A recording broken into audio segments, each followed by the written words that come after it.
Hi, in front of me is Samsung Galaxy Tab S7 Plus, and today I would like to show you how you can connect this device through Bluetooth.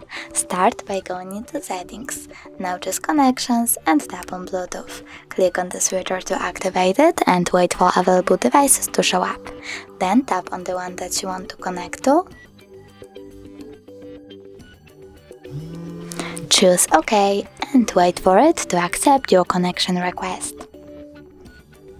As you can see, my devices were successfully connected, but if you wish to forget this connection, you can always click on the gear icon next to the device and tap on Unpair.